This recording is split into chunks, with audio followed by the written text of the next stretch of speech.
یہ شیخ الہند کی روح تھی جو مولانا الیاس صاحب رحمۃ اللہ علیہ میں چھلکی. اس لیے میں کہا کرتا ہوں، یہ جماعت کے احباب ذرا توجہ سے سنیں، میں کہا کرتا ہوں مولانا الیاس صاحب رحمۃ اللہ علیہ کا جو ملفوظ تھا نا، مولانا کہا کرتے تھے کہ میرا کام میرے مشن کا الف با ہے. پڑھا؟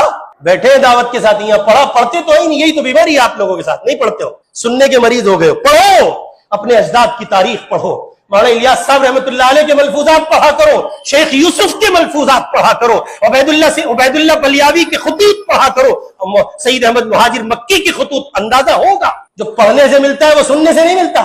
سننے بیمار، میں تو روزانہ حضرت جی کا بیان سنتا ہوں، سنو جا، سنتا رہتا، سن کے سن ہو جا، کچھ نہیں ہونے والا. وہ سننے کے لیے تو کہا تھا نا مولانا یوسف صاحب رحمۃ اللہ علیہ نے. مولانا نے بھوپال کے اجتماع میں کہا تھا اپنے مجمع سے خطاب کرتے ہوئے، لوگوں تم اپنے کانوں کی غذا کے لیے بیان سنتے ہو. سارا مجمع الرٹ ہو گیا، حضرت کیا کہہ رہے ہو؟ پھر فرمایا پہلے کنجریوں کے گیت سننے کے عادی تھے، اب علماء کے بیانات سننے کے عادی ہو گئے ہو. زندگی پہلے جیسی تھی آج بھی ویسی ہے، کوئی تغیر نہیں. اس لیے بصد احترام عرض کرتا ہوں، ایسے نہیں کہہ رہا ہوں، کوئی کمنٹ نہیں کر رہا ہوں، بس صد احترام محبت کے ساتھ عرض کر رہا ہوں، دعوت کے میدان میں خدمت کرنے والے ساتھیوں کے لیے پڑھنے کا مزاج بناؤ، پڑھا کرو.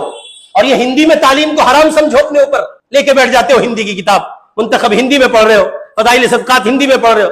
اردو پڑھو بھائی، آپ کو اردو پڑھنا چاہیے. امت سے براہ راست کنیکٹ ہوتے ہو، امت سے براہ راست آپ کی کنیکٹیویٹی ہے، آپ کو اردو پڑھنا چاہیے. اگر آپ کو اردو نہیں آتی تو پھر بڑے تعجب کی بات. یہ میں نے ازراہ محبت کہی ہے، ان کا تعلق کسی اور پیمانے سے اور زاویے سے نہیں ہے.